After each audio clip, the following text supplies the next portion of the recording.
ونستغفره ونستعينه ونستهديه ونستغفره ونعوذ بالله من شرور انفسنا ومن سيئات اعمالنا. من يهدي الله فلا مضل له ومن يضلل فلا هادي له.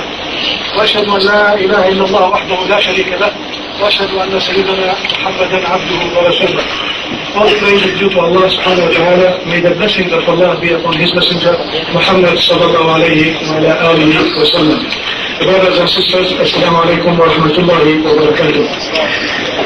Apologies for the bit of delay we had. We had a bit of a belated dinner, so we had to delay the lecture as well, amongst other reasons. Just a note in advance for those who are looking at the screen. Inshallah, I know there has been some expectations to watch a video clip, but due to some technicalities, we have decided to drop that part of the lecture, inshallah. So you have to bear with us, inshallah. And we'll carry on with the lecture as intended with the same title, inshallah.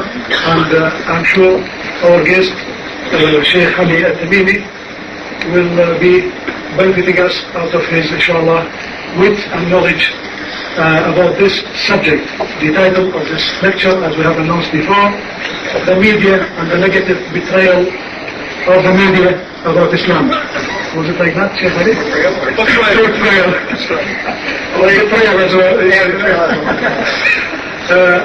Inshallah, Sheikh Ali has introduced you, so without further ado, I'll pass the microphone to the Sheikh.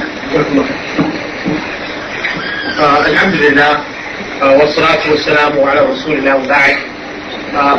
Just regarding the video, I mean, one of the reasons also is because this is a masjid, it's not a lecture hall, and it's not proper. We should have respect for Allah's house to show necessarily videos of this nature in a masjid. That's one of the just so nobody in the future, I'm saying that so nobody in the future sees a screen and then thinks, well, you can do it in the masjid. So it's important this one. Now, the lecture, as we heard, the title of it is regarding the negative portrayal of Islam in the media. And what I'd like to do in this lecture, I have basically three aims. The first aim, that we understand exactly, that this media war against Islam is not something new, but rather, this microphone's very big, but rather is something that it really extends back to the time of the Prophet sallallahu alaihi wasallam. And so therefore, what we're experiencing in terms of the vilifying and mocking of Islam and Muslims and media is not something which we should be surprised about, but rather that this is something which goes back to the time of the Prophet ﷺ and will continue so long as there's truth and falsehood on the earth. That's the first aim. The second aim is to try to shed some light about the dangers of media today and the dangers it poses to the Muslims and their understanding of the religion and their applying the religion. And how that in this age, unlike in previous times, the danger is great and the danger is there.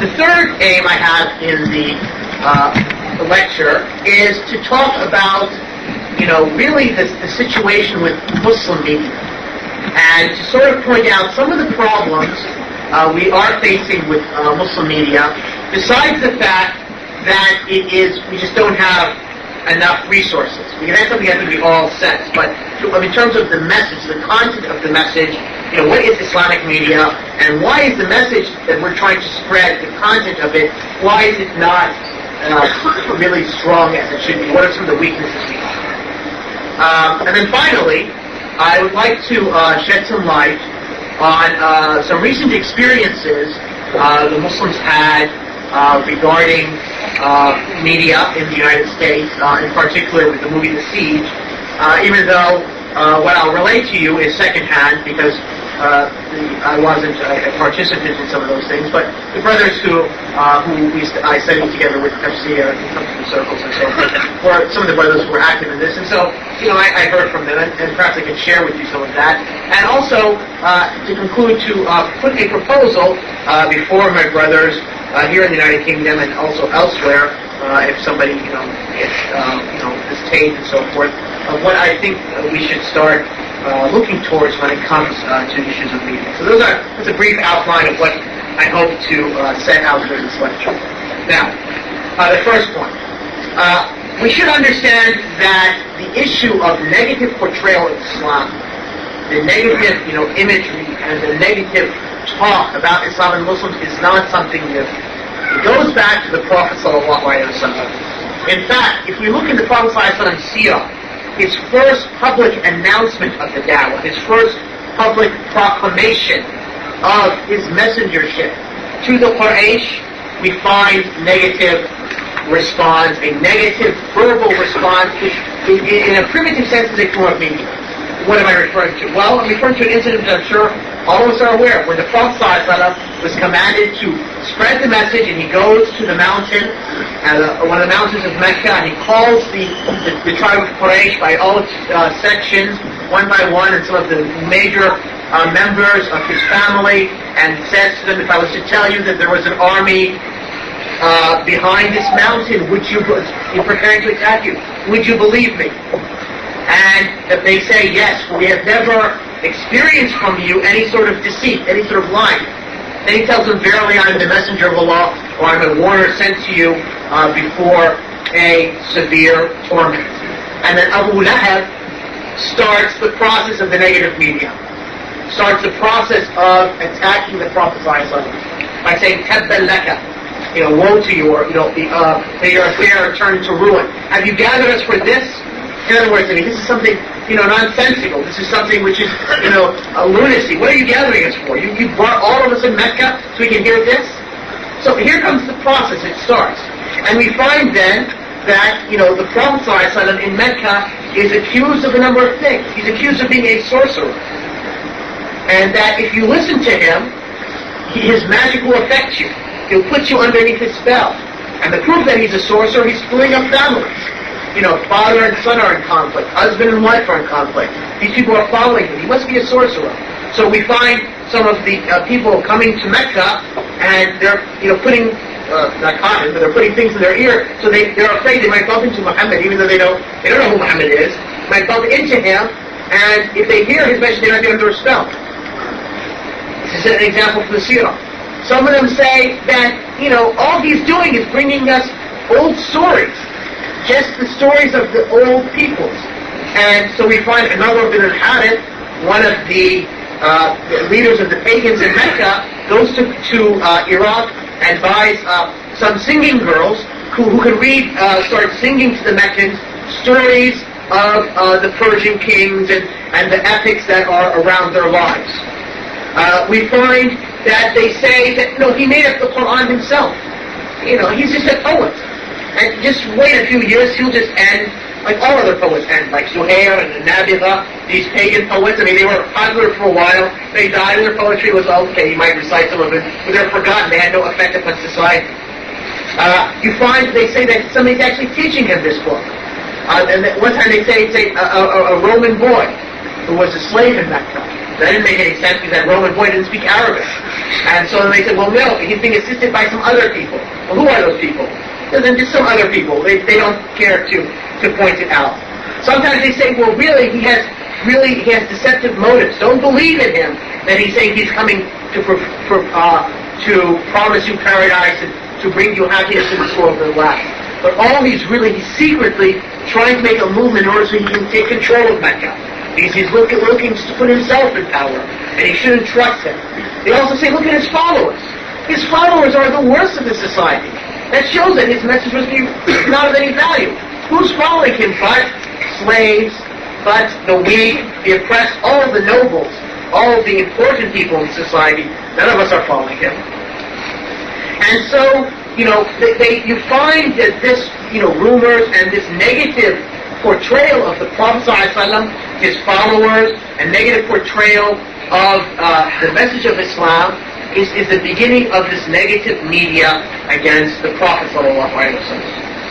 For instance, you find them even taking issues, using world events to try to further their message. You find that the Prophet ﷺ, because he had a scripture, the Quran, the pagans of Mecca, when the battle occurred between the Romans and the Persians, and the Persians defeated the Romans, the pagans said, okay, you see, this is another evidence that we're upon the truth. Because the pagans, the Persians, are fire worshippers. They don't have a scripture. And so therefore, we will also become victorious. This is a type of, a propaganda against the Prophet ﷺ. Likewise, when the Prophet ﷺ came and informed them of his Isra, that in one night he went from Mecca to Jerusalem and then went to the seven heavens and back down and then came back to Mecca, they said, okay, now we got him. So they started to go to the Muslims. They said to them, do you believe in this man? He's insane. It takes us months to go by caravan from Mecca to Jerusalem. How is it that in one night he went to Jerusalem and then went to the seven heavens and then came back? And some Muslims even left Islam because of that. And Abu Bakr, of course, and to which he earned the title of Siddiq, when he said this, he said, well, I believe in something which is more greater than that. I believe that comes a revelation from the heavens down to him. So of course I believe in that. When the pagan Arabs used to eat carrion, they used to eat meat which was not slaughtered. Just if an animal would die, they would just cut it up and eat it. And so they started to spread this argument amongst the Muslims. They would say to them, well look, this animal which has died, Allah's killed it. And when you slaughter that animal, you killed it. So how is it that you're not going to eat what Allah killed, and you eat what you killed? This was an argument which they tried to do in order to cause doubt in the minds of the Muslims. We find the Jews, when the Prophet ﷺ goes to Medina, the Jews begin a large number of rumors against the Prophet ﷺ. The Quran tells us that they enter into Islam in the morning, and so by nighttime they come out, and they disbelieve in order to bring doubt among the people.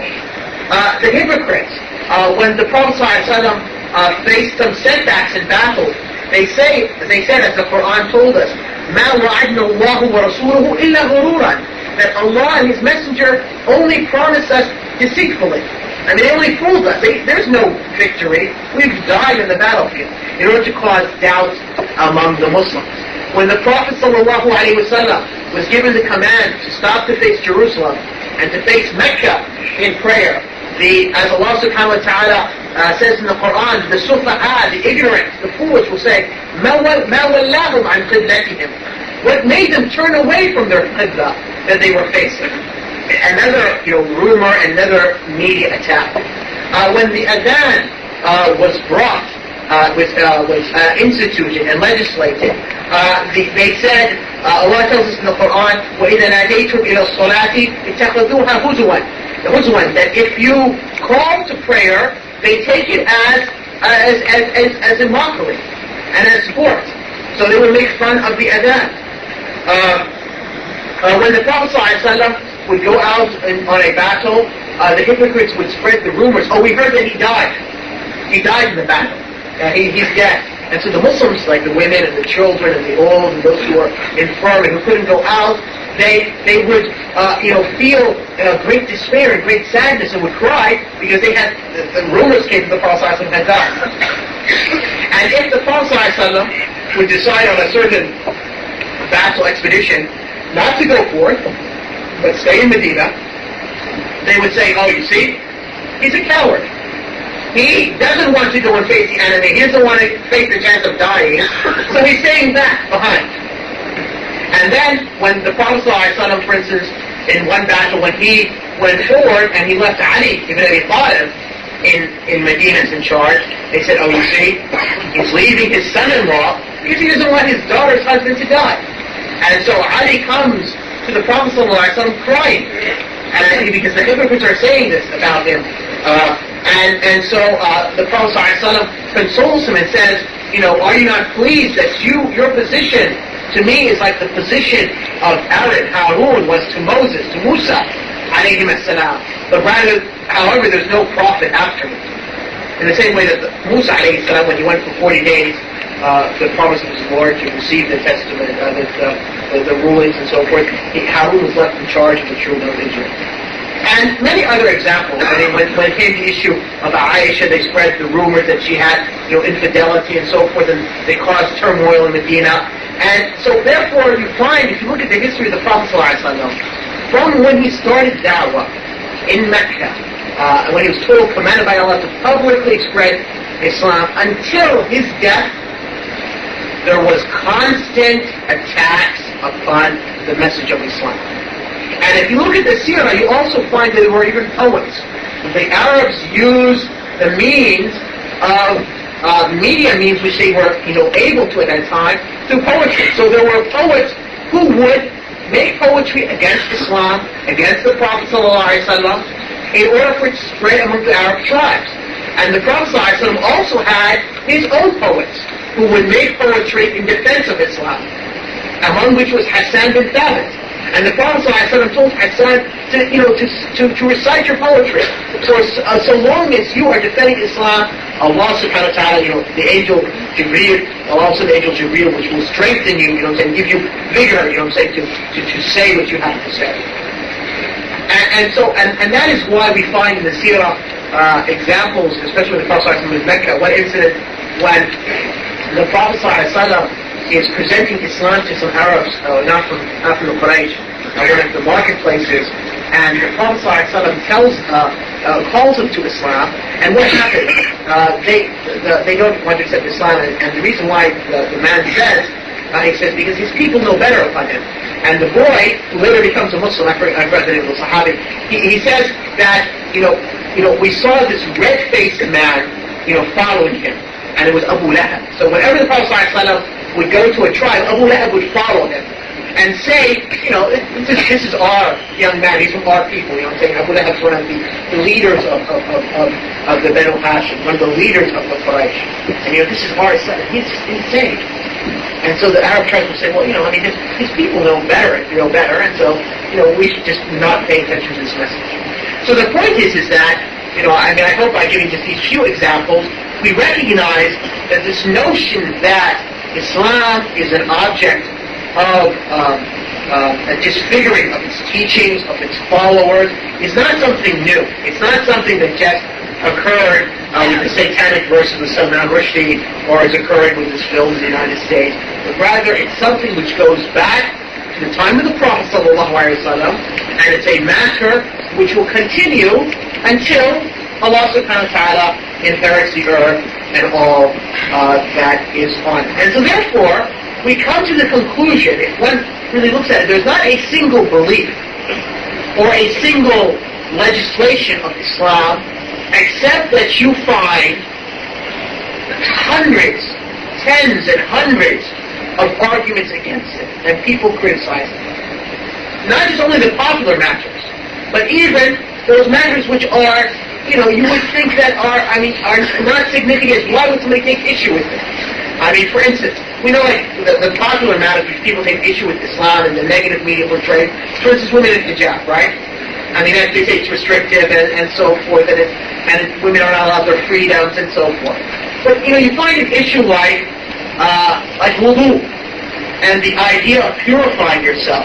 And Salman Rushdie, in the satanic verses, made fun of this, and he's quoting, lying against Salman al-Farisi, of course. That Salman al-Farisi, one day gets angry and throws down like a vessel with water and says, please, constant ablutions, I'm constantly being forced to clean myself and so forth. And one of the scenes which is replayed often in this movie, The Siege, is that what you find is that whenever the Muslims, the terrorists are going to make up a bomb to blow up some innocent people, they make wudu before that. If one was to think about it, okay, you find the Islamic religion, not appealing to you and so forth. But, what is this phobia that you have with the issue of wudu? What is about washing one's hands or washing one's face? That's a big issue that, it becomes now, something which, it enrages you to that degree. So, the point is that even matters which we would consider, not to be issues that, that people should take a big issue about, to the unbelievers, it's a big issue, and their media would take action or would take notice to it and try to disfigure that. Now, the reality is this constant, negative portrayal of Islam, its teachings, its prophet, its book, its followers, obviously leads people not to accept the message of Islam. This is something I think we all have experienced, right? That when you come to Muslims, you find that that people have a phobia of Muslims. People, imagine that Muslims are just there, ready just to pull out a knife and just put it in him or, kill him and so forth. One of the brothers who attends the classes, the brothers who we sit in Washington, D.C., he was telling us a story that he's a revert to Islam, and his boss didn't know that he was a Muslim. And, his boss was Jewish, but he wasn't a practicing Jew, he was a secular Jew, and he knew nothing about Judaism. So one day the brother said to him, well, I'm a Muslim. The boss said to him, I can't believe that. I mean, you're just too nice, And he just kept on arguing, okay, you're trying to fool me, you're pulling my leg and so on. And the brother was like, no, I really am, a Muslim, And then the boss person said, if I ever knew that you were a Muslim, before I hired you, I would never hired you because I would have been so afraid to bring a Muslim into my workplace. So, I mean, that's just a typical example of, how the negative media affects the lives of just people who don't necessarily have a belief, do not necessarily have, come with a position towards Islam, but because of this media, they are turned to that. Now, the next matter which we need to understand is the nature of media today. Media today is unlike media at any time before. Rather, media today is something which is unique in human history and is not something which is very restricted, but rather is very widespread. And what I'd like to do is to give some sort of examples to that. One of the books describing the fall of the Soviet Union argued that one of the main reasons why the Soviet Union fell was once media started to reach the Soviet Union. Because once the argument was that, in this book, that among the factors was that because when the communists in Eastern Europe began to receive video images of how Europeans lived in Western Europe, and they started to see the great difference between them in terms of poverty and so forth. And then they started to realize that what they're being told by their governments, that they are technically advanced and that they're rich and so forth, is not true. It started to make a swell of a movement within Eastern Europe of the great dissatisfaction to the situation. So this is what the author is arguing. This is one of the main reasons, or the major reason in his view, causing the fall of the Soviet Union. And if we look at the effects of media today around the world, it is really something, remarkable. A number of articles appeared in the Washington Post this last October under the title, "American Pop Penetrates Worldwide." And the article starts off by telling us that America's biggest export is no longer food. It's no longer industrial matters like steel or cars or anything. It's not even from their factories, but the biggest export in terms of dollars for the United States now is popular culture. In terms of movies, TV programs, music, books, and computer software. And as a result, entertainment around the world is dominated by American-made products. In fact, they cite in the article that international sales of entertainment products totaled $60.2 billion in 1996, which is more than any other American industry. And that doesn't take into consideration all the billions of dollars which were generated due to pirating, the illegal copying of like movies and films and music tapes and so forth. And in fact, they quote a sociologist, Todd Gitlin, who said that American popular culture is the latest in a long succession of bidders for global unification. It succeeds the Latin imposed by the Roman Empire and the Catholic Church, and the Marxist-Leninism imposed by communist governments. Of course, the sociologists just skipped about the influence of Islam and Arabic on the world, but be that as it may, but they see it the sociologist, what he's trying to say, that American popular culture now is becoming a means to unify the world over a specific type of belief and ideas. And Tom Preston, who's the president of MTV, is quoted as saying this: today's young people have passports to two different worlds, to their own culture and to ours. And so therefore, the article explains that as a result, not only is it what you find in American movies in terms of like the fast cars and the blowing up of buildings and the sex and so forth. That's not what is also being sold. But the article says that the ideals of American, the myths that the United States is built upon in terms of individuality, wealth, progress, tolerance, optimism, all these themes that come in underneath movies and so forth, outside of just the blowing up buildings and the spaceships that are invading and so forth, these notions are also filtering into people. And so therefore, according to other sociologists, that what happens is that people around the world start seeing these images, and they start to then not only want the material wealth of the Americans, but they want the ideals of the Americans. They want the sense of motion, and they want a sense of a private utopia. In other words, what does a private utopia mean? Well, utopia means a perfect state. And so the idea of a perfect state, a private utopia means, a perfect world for yourself, that you could have just what you want, you really don't care, which is the individualism, which is the central feature of the West. And then it says that, it talks about that, however, there are religious conservatives of many different denominations who consider American culture is still the noisy electronic spawn of the great Satan, undermining traditional values, encouraging wickedness, and U.S. movies and television promote mindless consumerism, others complain, and then a toxic vapor that chokes the wellspring of native creativity.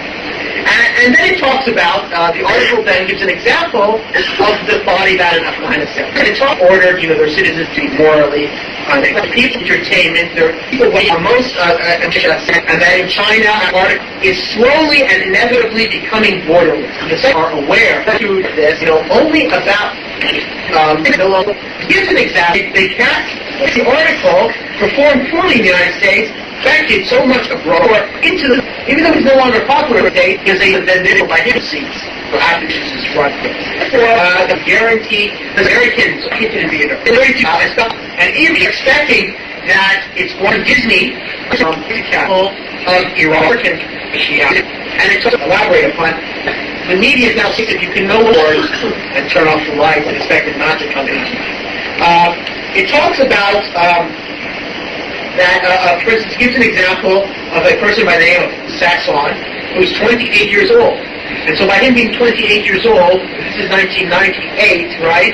That means he was born when? 1970, okay? So it means when the Iranian Revolution came about, he was how old? 9 years old. So it means all his formative years, in terms of his education and so forth, right, he was underneath the Iranian Revolution. So one would imagine, given that the Iranian Revolution talks about America as a great Satan and so forth, that you may have an aversion to American entertainment. However, the article tells us that Saxon had nothing but praise. For instance, he's nuts about the movie Titanic, and they watched the movie on bootleg video cassettes, which were taped inside movie theaters in the United States, and within days of its release in the United States, the movie is in Iran. And Saxon says, I've memorized every line of the movie, all right? And he has a particular fondness for one of the ladies in the movie. And, and then he says this statement. He says, what do we call this in Iran? A cultural invasion? Whether it's accidental or not, it's a fact. And we cannot do anything to stop it. American culture is very dominant. The article then tells about that the fact that even though the movies are officially banned, bootleg copies of the latest U.S. films are widely available in Iran. And it's rare that you find in Iran a teenager who lacks at least a passing familiarity with the music of Michael Jackson or Madonna. Anti-American slogans share wall space with spray-painted odes to Metallica and Guns N' Roses. Persian bookstores are filled with Persian translations of novels by John Bishop, Sidney Sheldon, and Danielle Steele. These are contemporary writers who write on different, love themes and so forth. Okay, and so then the article says, to a greater degree, perhaps than in any country, the easy availability of American popular culture in the closed society of Iran demonstrates its appeal across political, religious, and ethnic boundaries.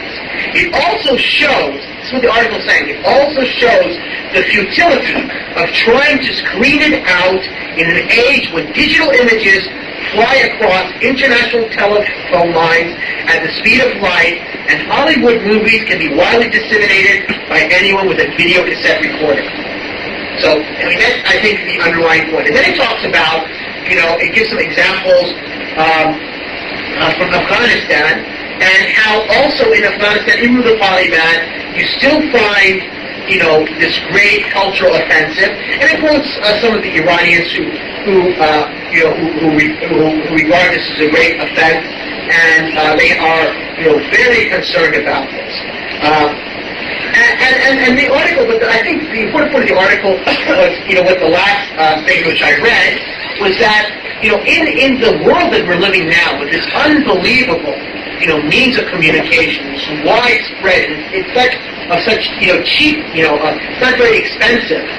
It's impossible for us now to block out the images. It's impossible for us to imagine that the message that they're trying to send will not become spread in Muslim lands.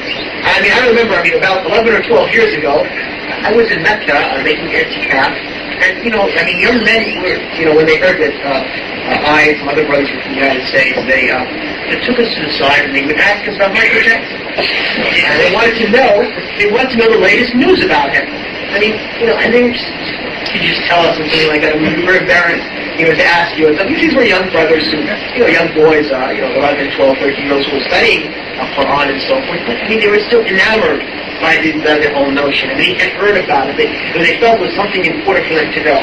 So, this is, something. And I remember my wife, she was telling me that a couple of years ago when she went to visit her people who live in some sort of valley in the Arabian Desert where they just got roads there. And, they don't have anything there. It's just a desolate place on the face of the earth.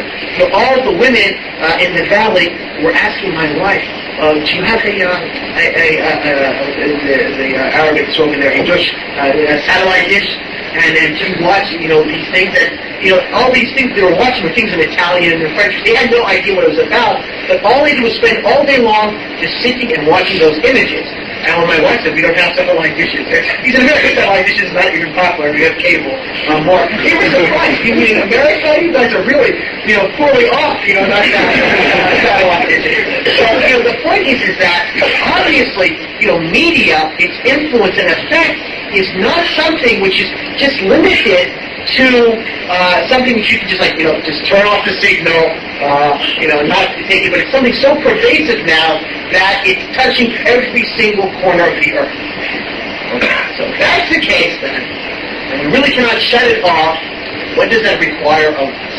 It requires of us that we have a strong Islamic media. And so we should first start off by defining what do we mean by the term Islamic media. What do we mean by that term? Well, we mean by this a means or a vehicle by which we can spread the principles of Islam and its teachings to all people around the world. And that we can give good news to those people who want to follow Islam, that they will not only have what they're looking for in this life in terms of, spiritual ease and in terms of, tranquility and so forth, but also good news of paradise, that they will live paradise the hereafter. And also, warn people that, look, if you don't accept this message which Allah has sent to you, you are placing yourself, you're facing danger of destruction and hellfire. And another factor would be to correct and to these false images of Islam being given, and to make sure people understand, what Islam is about by, correcting these ideas against Islam.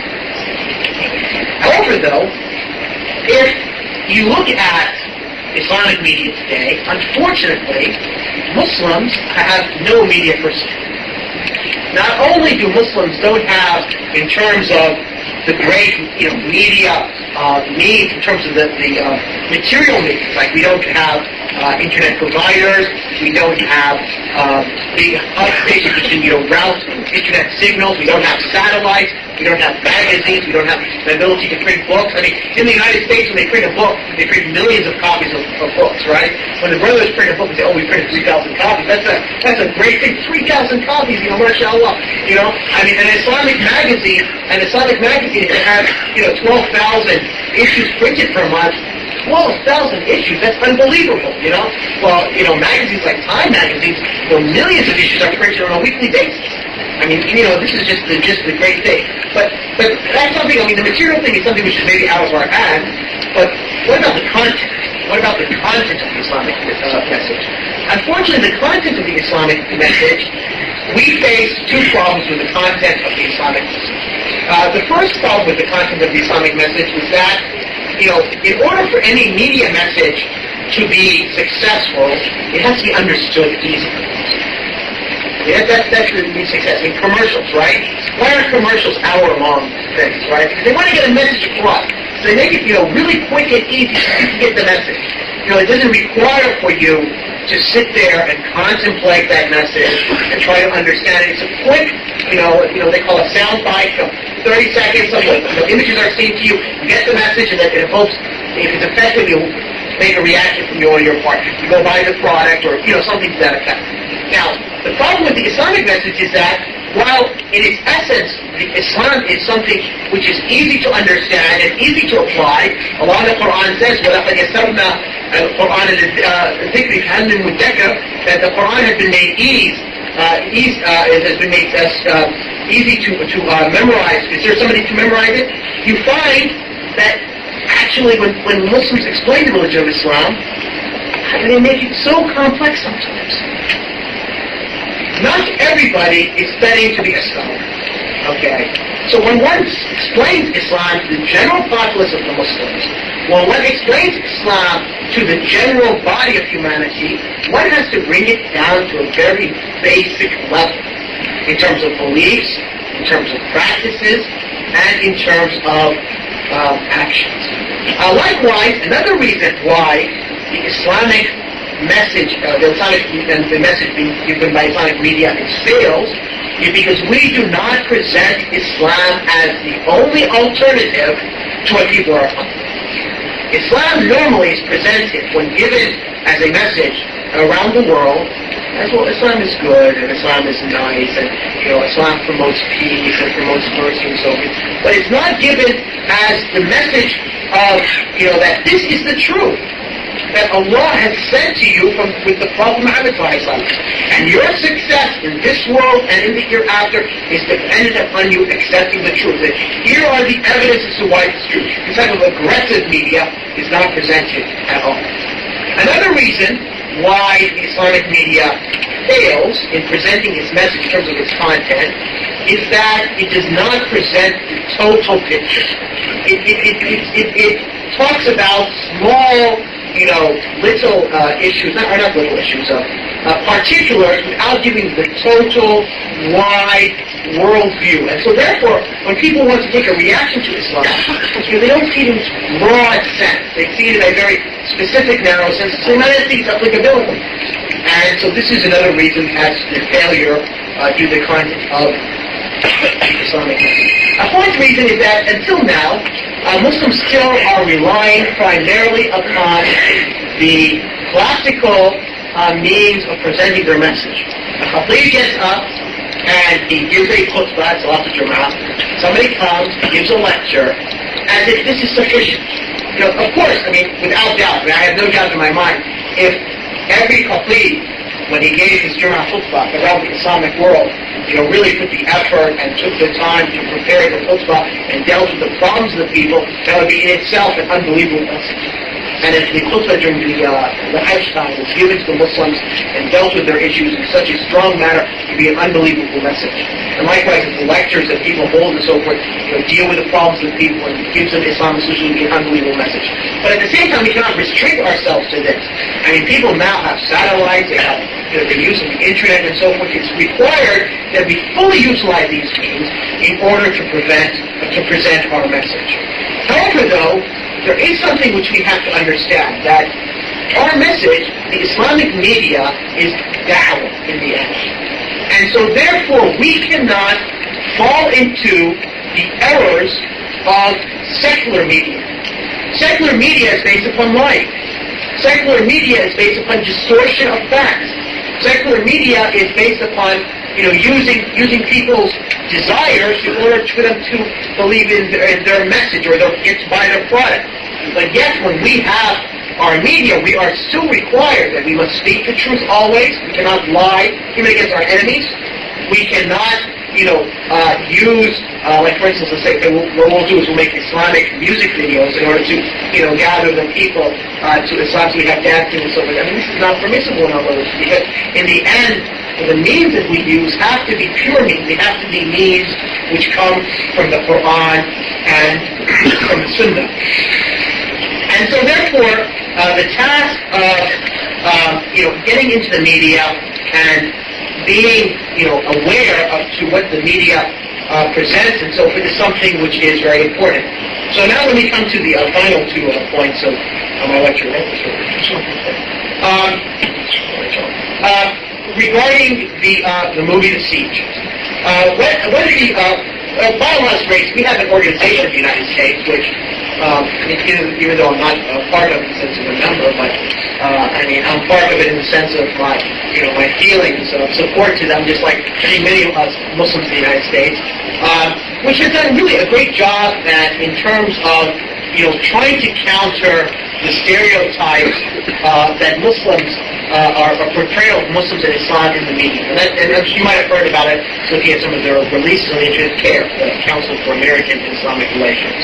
And a couple of years ago, I guess, or a year or so, when they heard about the production of this movie, they began to try to negotiate with the movie producers. I mean, obviously, you don't have the power in the United States, the political power, to put an end to a movie, right? You don't have that type of lobby and that type of influence. What they tried to negotiate with the producers of the movie in order to try to remove some of the negative imagery in the movie and to try to maybe change the plot and so forth. So it's not a plot about Muslims killing innocent people and so forth. And they met with limited success in that, a very poor success. So what happened was, when they found that really the calls were not being heard, they decided to have a at every single movie theater in the major cities regarding this movie, where what they would do was they asked the brothers to go there, not to make any sort of violent gestures or to shout or something like that, but just to pass out this leaflet that they had, calling people to a designated masjid the next day when there was going to be an open. And they passed out these leaflets. And on the next day, because the movies open up Friday night in the United States, on Saturday was an open Islamic day where people were told to come and find out about Islam. Now, it's too early now to judge the success of that. I mean, we don't know if people have become Muslims or so on. Because, I asked one of the brothers before I came last week in our class, and he said that they're still getting the reports about the different success around the country. Different communities are sending the reports when they did. But what they did find, which was very clear, was that the movie producers became on under the fence. And what you found was that the movie producers in major newspapers, like in the Washington Post, in the New York Times, on major news broadcasts, started to come out and say, well, actually, the movie, we made the movie to defend Islam and the Muslims, or not Islam, but defend the Muslims. Because the theme of the movie is what? That there are terrorists who blow up buildings and kill people in Brooklyn. And so as a result, the American government is forced to enforce martial law, and they take all the Muslims indiscriminately and place them in prisoner of war camps and so forth, internment camps. And that's the theme of the basic theme of the movie. So the directors start to come out and say, and the writers of the movie say, well, actually what we were trying to do was we were trying to show that, we shouldn't allow few terrorist attacks lead us to take these, extreme measures like this. So we're trying to open up a debate. A lot of those what's in their hearts, right? Okay. But the point is that the fact that they actually had to come out and say that statement, right, show that even the littlest effort by Muslims to concerted effort, puts them in some sort of quandary, some sort of fear that that this might result in a negative image for them. And in the end, what they understand is the money in their pocket. Okay. The other matter is that I read an article by one of it's a Christian Arab who wrote an article regarding the movie, and a lot of the Arab American groups, from the perspective that they're Arabs and Arabs are being demonized in the movie, even though they're Christians or not necessarily Muslim. And he wrote an article saying that what they were trying to do is they're trying to stop the movie from being spread to Arab-speaking countries, because what's happening is that all these movies that are being made by Hollywood are being watched and being bought, and millions of dollars are being spread. And so they explained that, for instance, there was certain movies which were being shown on certain international flights by certain Arab nations, some of their airlines and so forth. They tried to contact those airlines to pull the movies off those airlines, and they were trying to do something, but they had met very limited success. The point is that in reality, we face a major media onslaught. It's a media war. And this war is a lot easier for people in order to spread their ideas to physically fight. To actually engage in warfare in terms of, preparing armies and then sending those armies across thousands of miles to fight in foreign lands, to take those countries and to fight and then to try to force their ideas upon those people. That can no longer be done. It's very difficult. And history has shown that whenever countries engage into a military conflict with Muslims come back stronger in their faith, and it causes more problems. So why not then? Save yourself all of these headaches and so forth, and just send out these images, right, and make the people change themselves. It doesn't require armies. It doesn't require bloodshed. It doesn't require expenditure of capital in terms of billions of dollars that it does to prosecute a war, and so forth. Likewise, even if we were to say that they did not really, aim to, it wasn't really like a concerted aim on their part to change the Muslims, it was not part of a form of warfare, it is just natural that people want their ideas to spread. So just like Muslims want their ideas to spread, non-Muslim unbelievers want their ideas to spread. And people use whatever means they can to spread their ideas. It's just a natural fact of human nature. Irrespective of whether we just say that this is a concerted effort by the unbelievers to make war against Islam or not, it's just natural that people will spread their beliefs and their ideas. And so we should not expect from people other than this, and since they have the material wealth, the economic wealth, and the technological wealth for this, obviously their message is very strong. Now, so what is that I would like to leave with this audience, if I could, that we need to take the issue of media very seriously. And part of that is that we need to support efforts in Islamic media. And, when we see a magazine, for instance, like Jama'ah magazine, this is a commercial for when we see a magazine like Jama'ah magazine, it's a magazine which I like very much. I know the brothers do. We should try to support it in what we can. If we can subscribe to the magazine, this is a good way to support Muslim endeavor.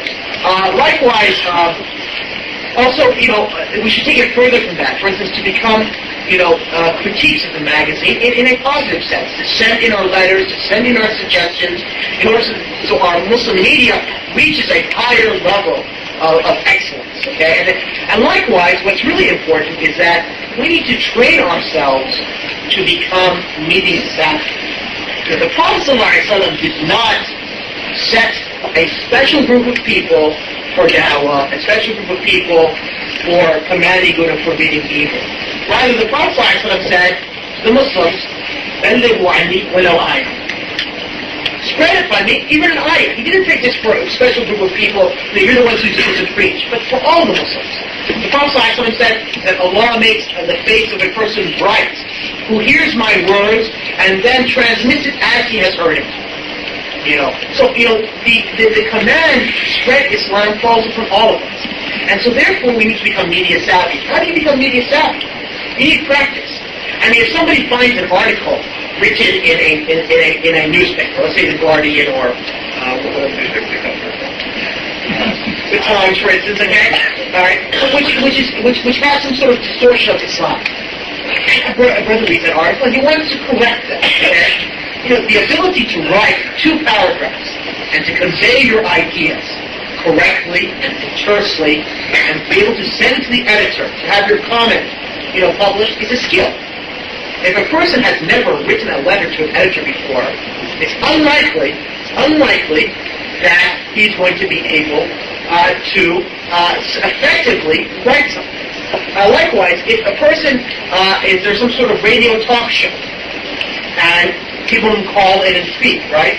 If a person doesn't know how to present his statement in a minute or two to correct an idea without sounding, like he's crazy, or without sounding like he's just fanatical, oh, this is wrong, and you'll have to stop this and so forth, then obviously that's a means which is, not there. If people do not know how to use effectively the internet, when you write on the internet and so forth effectively, to present a message is different than when you present a message by audio tape, by video, by printed book. So, how does one, effectively use these things? How does one, build an effective website to present Islam? These are all means within our abilities, okay? Likewise, Muslims there needs to be certain Muslims who go and learn the skills of journalism. There needs to be Muslims who learn the skills of satellite communication, other forms of communication, in order that these skills can then be used by a Muslim organization who wants to spread the Islamic message.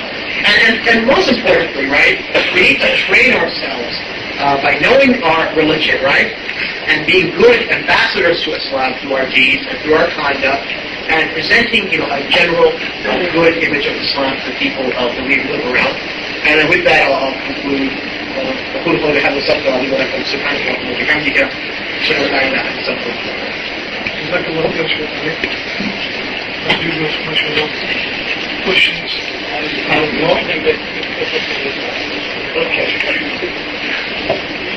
Inshallah, we'll start with the questions. There's a couple of questions on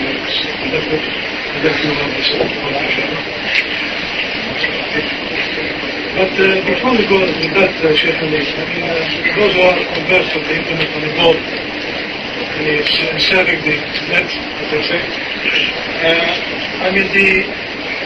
the way across the net when they responded to the siege, the postings about the subject.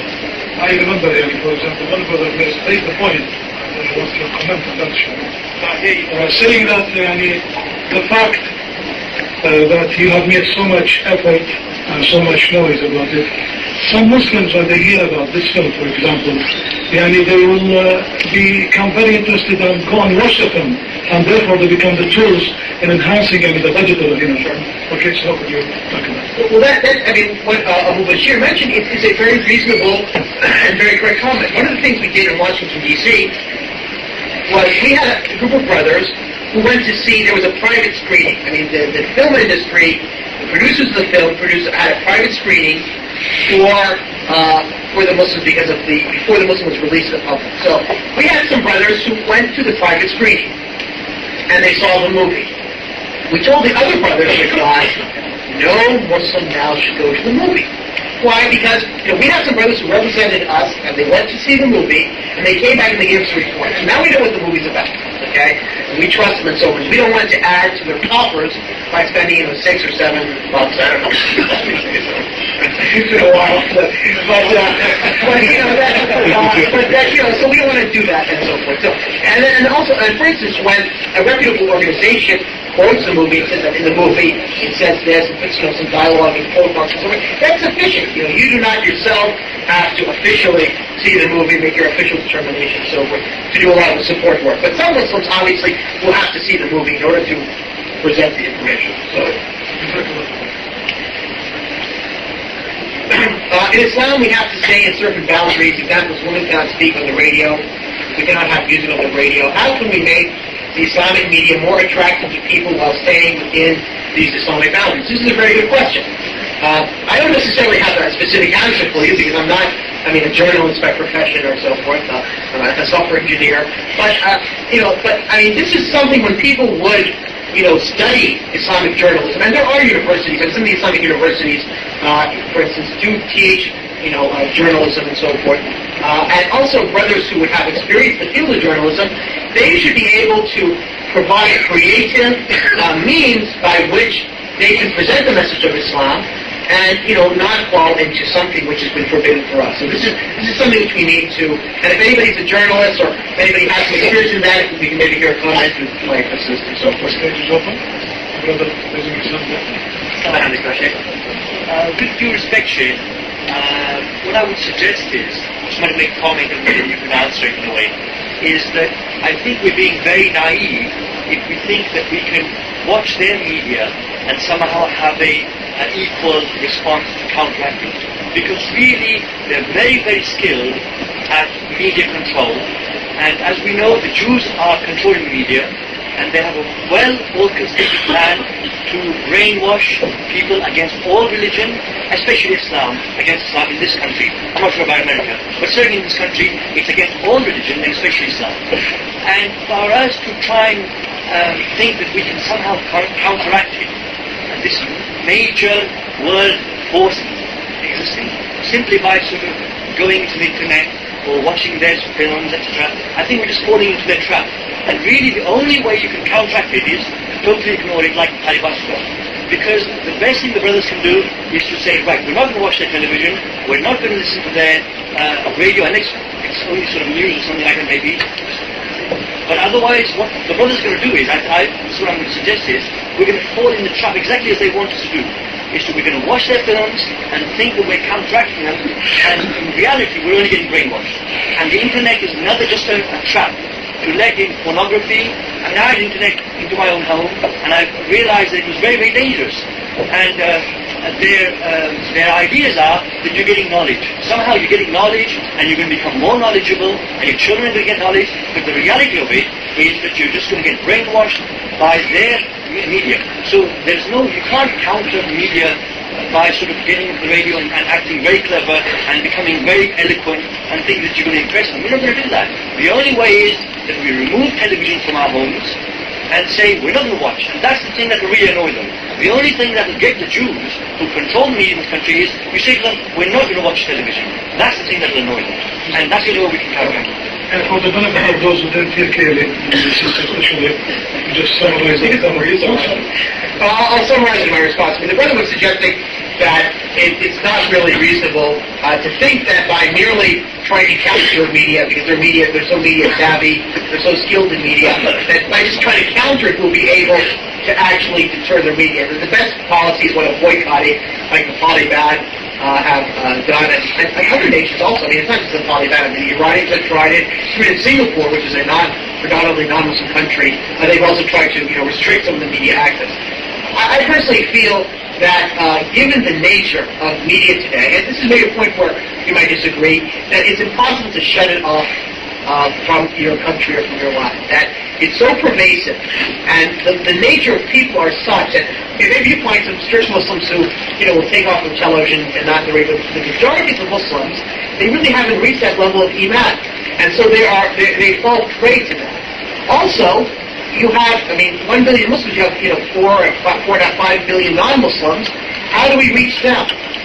Do we allow just their media to reach them, and we are unable to reach them? The only way we can reach them is somebody stands in Regent's Park and says. So what I'm trying to suggest is that we need to have skilled media, and if we put our effort and rely upon Allah and have sincerity in our intentions, Allah subhanahu wa ta'ala will be able, for a little effort, to bring some good to it. I mean, some of the reactions that the brothers had during the movie The Siege was that, like one brother told me that when people were passing by because they had heard about this, they said, I'm not going to spend my money on this movie. This is just a Catholic who said that statement. Likewise, I think brothers who have in the past given talks on radio or have given an interview in the newspaper or have been interviewed by television, you'll find unbelievers who might have seen that or heard that come to you and really surprised. I mean, I remember one year I gave, for the Muslims, they had asked me to give these 5-minute talks at Ramadan during Iftar time, because the Muslims had bought a radio station, a Christian radio station, some time for it. So when I take these 5-minute segments, the adhan would be said, and then you would have, the adhan would take about a minute, then you have 4 minutes, and you have to read an ayah or a hadith, What happened was, the radio station received so many letters from non-Muslims who wanted to get that series of things. They were so, enamored by it. It wasn't because of me. I would say it was because these are the words of Allah or the hadith of Prophet. They say, well, how do I get a set of that? Which church is, doing this? Let me do those things. So, the effect, inshallah ta'ala is there. And this is something which we can, disagree upon. I think we need to boycott. But I think in the reality is most Muslims will not do that. So we need to also have a counter, and also to reach the non-Muslims, we need to have strong media. Inshallah, we'll give priority to the research so that the brothers don't feel disadvantaged in the questions, and we'll every now and then allow further knowledge. Would you recommend to us that we should get involved in working for these media companies? BT, Sky, etc. And if so, we are required to hide our identity. Where do we draw the line? Well, the question of hiding one's identity, that's going to be part of one of the lectures tomorrow, so we'll leave that. As far as getting involved with these media companies, it depends on what's the involvement. Obviously, if you're a producer of a media show which involves something which is haram, that's not something which a Muslim should get involved with. But let's say you are a technician who understands satellite links and satellite so forth. You get some practical experience. Well, if there ever came a time, and inshallah sometime soon, we find Muslim organizations interested in having satellite technology. Then we have somebody who's skilled in doing satellite hookups and so forth as a technician, or in terms of sound, or in terms of video and so forth. So these are skills that can be gained. Likewise, I know in the United States we have a number of non-Muslims who are producers, even some non-Muslims who used to produce things in Hollywood, who became Muslim, and have now said we have all these skills in terms of producing films for Dawah and so forth, in producing documentaries. Where's that Islamic organization, media organization, so we can now use these skills? And unfortunately, most of the times you have to shrug your shoulders and say, but inshallah, sometime soon. So I think that perhaps that should, okay. My brother has said, what's this question? Should I read it? My brother has said to me plenty of times that a government has enough wealth to have a channel on TV. Why don't the Muslims come together to get global communications? Do you think it is necessary? Well, what I suggest to the brother who wrote the question is that he can write a letter to the ambassador of that country and say to him, Allah has blessed you with so much wealth, we'll hope that you would, put something like a satellite TV and so forth. But as far as me, I don't know how it's Islamic. Is the media willing to give airtime to Muslim deviant groups or worse, non-Muslim groups that claim to represent Islam, Nation of Islam, Nashvani, and so forth? And what we found in the United States is that the media doesn't necessarily give its time to deviant Muslim groups because they're trying to push the deviant groups. But really what's happening is that the deviant groups go to these media installations and so forth and say that we're representatives of Muslims, would you like to make an interview with us? And some sort of issue would occur, they'll call them up, they'll put them in the list and so forth. And Muslim organizations, Muslims who are not, who are trying to follow the Sunnah, have correct understanding of Islam, gone and did their homework, contacted the different media groups and so forth. The media would then contact them. Like in the United States, nobody is going to contact the United States now, I would imagine, any group regarding a media issue outside of care. Why? Because they did their homework. They had a list of all the producers, all the film critics, all the different, stations and so forth, and they wrote them letters, and they invited them, and they called them. And one of the things that CARE does, for instance, is that during every Eid, they have like an Islamic day. They send to all the masjids a little a pamphlet and so forth and a communique, and they tell them to contact your local news representative, contact your local news station, contact your local newspaper, and tell them to come to the message tomorrow for Eid. And you can tell them that these are some of the issues you might want to ask Muslims. These are, you sort of assist them in doing it. And here's a statement which you can then give to them, already prepared. Eid is because of the end of fasting, and Muslims have fasted for the last, month and so forth. So then what happens, the media take that statement, puts it in there, they come there, they have a list of questions to ask the Muslims, they ask Muslims these questions, the Muslims are prepared there, they tell the media, if you come to the masjid, make sure you throw a watch over your hair, wear respectful dress, no shorts and no smoking and so forth. So they come there, and they interview Muslims. As human stories. Yeah, they might put in the last stage of the newspaper, but it gets there. It's a start. And so, inshallah, he found it. That's saying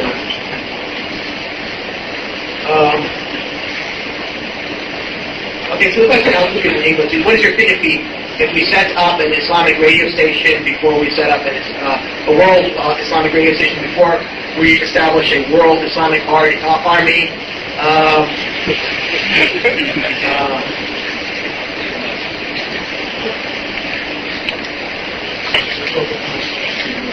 Because it's thought what's the thought most? I couldn't read this word. What's this word? I know. Oh, look it up. This, I guess, is again for most Muslims. Rather the knowledge which in our world today is communications. Well, I think we need both. I mean, any nation which is going to be successful today, right? I mean, this is a thing from a secular point of view. Any nation which is to be successful, tries to raise a strong standing army. It tries to build a strong economic base. It tries to build a strong educational system. It tries to build a strong media base. And so therefore, as Muslims, Allah has commanded us in the Quran, muster what you can of strength. So we're required to develop strong economic institutions, strong educational institutions, strong military institutions, and strong media institutions. One should not think always, this is the question that always comes, it's either this or that. It's not this or that, it's both. And we all need to strive and to do our utmost in whatever means Allah has provided us. Okay, already a lot of people, including some Muslims, have such a negative idea towards Islam. So how can we overcome this problem, which affects a lot of practicing Muslims? Well, the best way is by reaching out to Muslims, trying to talk to them, trying to show them the good of Islam, and there are many means, and some things we'll talk about in the lectures tomorrow, just to, mention some of them. Writing letters, befriending a person, inviting him to a meal. The idea is to break down the barriers that people have, and that helps in spreading the message of Islam. Your comment on fighting like with light contradicts what you said earlier about us fighting with the traditional methods, that is swords hanging from the olive trees. Please explain. No. What I was mentioning earlier was that before the Day of Judgment, the Prophet ﷺ, when explaining to us the great battles that will occur before the Day of Judgment, indicated to us that these battles will occur using traditional weaponry like swords and horses and so forth. But we don't live in that time yet. That time is the time which will come. So when that time comes, we can worry about that type of traditional weaponry, horsemanship, and using bow and arrow and sword. But right now, people use these new technical means, and so therefore we need to become skilled in them. In 1948, the Prime Minister of England, Clement Attlee, expanded Mid-England's version of the FBI-CIA to include a section to spread anti-communist propaganda, forcing news stations to run false stories under the guise of national security. As Islam is seen as a new threat, it's now a matter of national security to lie and defame Islam, its policy. That could be true. Maybe some governments have made that a policy, but the point is whether it's a policy, a concerted effort by some forces or not, it doesn't change the nature of what's happening, right? So we shouldn't get into the issue, well, it's a policy, it's a conspiracy against us, and so forth, right? There's a fact that there's negative portrayal against Islam, and it is our responsibility to clear up that fact, irrespective of what the cause of that portrayal is. So if it's now become national policy to defame Islam, and there's some sort of, secret wing of the intelligence services, then so be it. But the point is that, we have to spread Islam and give the correct message. Next week, the Nation of Islam is giving an interview on a national talk radio station in UK. What should I do? Well, it's difficult to react at the last moment, okay? But, one of the things to do is try to talk to the radio talk show, perhaps send them a letter, send them some information, visit them, say that, that the Nation of Islam really doesn't represent the overwhelming, majority of the Muslims. Muslims really don't even consider them to be Muslims. Is it possible that we could perhaps, have another session where we could explain that why we do not agree with the Nation of Islam and so forth? Perhaps they might respond. Even if they don't respond, maybe the second time they'll respond. Maybe the third time. You have to be continuous in this. Don't give up just because one time they say, well, who are you? And they just hang up. No. But rather, be continuous and be persistent. And inshallah ta'ala, Allah subhanahu wa ta'ala will open the door for you. I feel that possibly the best Islamic meeting today is dawah to Muslims. The words and actions and how they respond to the negative portrayal of Islam. Is it allowed for Muslims, or is the sin-taking all for an exit if we do not give the message of Islam to everyone we know? Can we be happy with ourselves in our hijrah to the United Kingdom? Well, we're required to spread the message of Islam. And this is a requirement, it's just like you're required to pray. Allah has commanded us to pray. Now, when you pray, do you know that what your prayer that you is accepted by Allah? You know. You do the prayer, and you hope that Allah accepts that act of worship. You wait, you partake in da'wah, you preach to Islam, and you hope that Allah accepts that act of worship. And at the same time, you feel in your heart, well, maybe I should make my efforts stronger so that I can please my Lord, because maybe I didn't give enough efforts to that. In the same way, that if I pray, you should always say, well, maybe I should concentrate more on my prayer. I should have more fear of Allah on my prayer. Constantly trying to improve yourself. And so, and then when on the day of judgment, you'll see whether you discharge your duty or not. But there's no way you can say, well, if you call 5 people, you discharge your duty. But if you call, if you don't call 5, you have to call 10. Or it doesn't exist. Likewise, what the brother said or the sister said, that our words and actions. Yes, that's true. In the end, the way people want to see Islam in practice, there are some people who Allah subhanahu wa ta'ala has blessed that they have enough intelligence that they can judge the virtue of something based upon it itself. But most of humanity needs to see it until they're willing to accept it. That's why the Arabs, naked Arabs, really waited for the Prophet to become over the Quraysh before they entered into Islam in great numbers. Okay. Present day facts, as I think, American culture revolves around Jews. Also, Jews have a strong loyalty in America. Lenin and Karl Marx were those who created communism. The Russians were very thankful to them for giving them communism, but now due to the fall of the Soviet Union, communism had a great something whack, and communism now influenced setback, right? And communism has now influenced on common masses. Despite the fact that the American caused obstacle to the spread of Islam, yet now Islam is regarded as a fast-spreading faith. You're absolutely right. Islam is, with all the negative portrayal against Islam, Islam is still the fastest-spreading religion in the United States. But that doesn't mean because Islam is the fastest-spreading religion in the United States, we say, okay, well, we're doing a good enough job. But we're supposed to put our full efforts, and to our utmost. And the Jews do have an enormously and exorbitant, effect on the media. And a lot of, Jewish culture and Jewish ideas are spread through the media. But in the end, whether it's Jewish media or Christian media or Hindu media or Buddhist media, the point is that we need to correct their distortion of Islam, and we need to bring Islam to them, right? And so I think the responsibilities are still the same. I have a simple point on this last question. Okay. It's a couple of questions actually. One from a brother. A comment myself that comment from the brother. I'm going to make the check.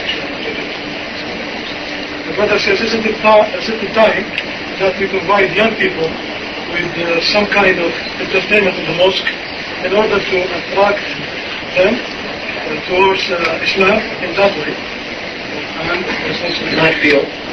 not to feel boring in the mosque environment. The other brother in Arabic expressing his opinion that he thinks, I would like to express the following point, and that is we cannot use the term Islamic media other than the shape of the writings. Yes, that, for example, يعني صحف, papers, newspapers or magazines. As for anything else, we may fall into some deviant, we get lost. Right. Well, I mean, I guess that's the question now. I mean, if I understood what the brother was trying to aim at in his comment in Arabic, whether the portrayal of, images, right, is this permissible to Sharia or not? I mean, we know the Prophet ﷺ had strict, condemnation and forbade the drawing of pictures. And the reason why it leads to shirk, and also it's resembling of the creation of law. But in terms of images, in terms of camera, and and as then being spread, or photographs, and then being spread by means of satellite or television broadcast or video, and the scholars have different here. So those who consider this to be haram, and that it still falls under the prohibition of the Prophet ﷺ, I mean, I respect their opinion, and I would agree that we would have to restrict media then just to the voice or to written. But those who follow the opinion of those scholars who consider this to be permissible, and provided the content is permissible, then these become means. And I mean, this is an issue really which you would have to ask a scholar, and I'm not. In general, I mean, the majority of the scholars in the Islamic world today do not view not photography, but do not view images in terms like video to be forbidden. The majority of the scholars, okay, and you have less scholars who view the permissibility of still photographs. And but there are opinions of those who consider it to be forbidden. And one can go and look at their arguments, and if one is convinced one way or the other, he should follow that. And we leave that at that. Let me ask this last question: provide young people some kind of entertainment in the mosque. If the entertainment is halal, of course. I mean, we need to. And I don't mean by entertainment here that you have music and rap and stuff like that. Don't misunderstand me. But I mean, obviously, youth have. A different sort of need. I mean, it's difficult to put a young man or a young girl to sit in a circle and, expect them to sit for 2 or 3 hours still and to listen to a lecture and stuff. They might find that boring, okay? Some do show a maturity early, and they can do that. But for many, they cannot. And so therefore, one needs to find, means to entertain them. Let us not forget the example in the Prophet ﷺ's, Sirah, which you find in Sahih al-Bukhari, that when the Ethiopians were doing a type of, war sort of dance in the Prophet's message, using spears and so forth, Aisha, who was a young girl, wanted to see that, and so the Prophet ﷺ draw her near and covered her with her cloak in order to see that, in order to let her desire, to watch it to be fulfilled. It wasn't something which was haram. The type of play that the Ethiopians were doing was something which, it also had a military value because it uses spears and so forth. And it was a day of Eid in which Muslims, the Prophet ﷺ said, it's a day of, relaxing and eating and drinking and so forth. So and there is some precedence in the Sunnah to that. So to make events for young boys in particular, events like sport activities and so forth. And one should not think of this that is forbidden, but rather these are good ways to develop skills in youth in terms of communication, in terms of teamwork, in terms of developing their bodies, and at the same time sit them down, teach them how to pray, teach them how to read the Quran. And as far as young girls, I don't know, but maybe I'll push you has some opinions for that. But I mean, I'm sure there are some similar activities would be good for young Muslim girls, and they would find exciting and so forth. Yeah, I appreciate that a few people are raising their hands. We are running out of time, so I shall give one note. You're in charge. Well, inshallah, we'll leave it, because may I point out, brothers and sisters, that as you are advising the program pamphlet, that is, the final lecture of the series is purely dedicated for answering questions that you have raised or to be raised. And all these unanswered questions are to be put to the Sheikh, and we shall select enough for that session, inshallah. And perhaps have already enough for that session. But that shouldn't put you off for these more questions, inshallah. جزاكم الله خير for listening. سبحانك اللهم وبحمدك أشهد أن لا إله إلا أنت أستغفرك وأتوب إليك.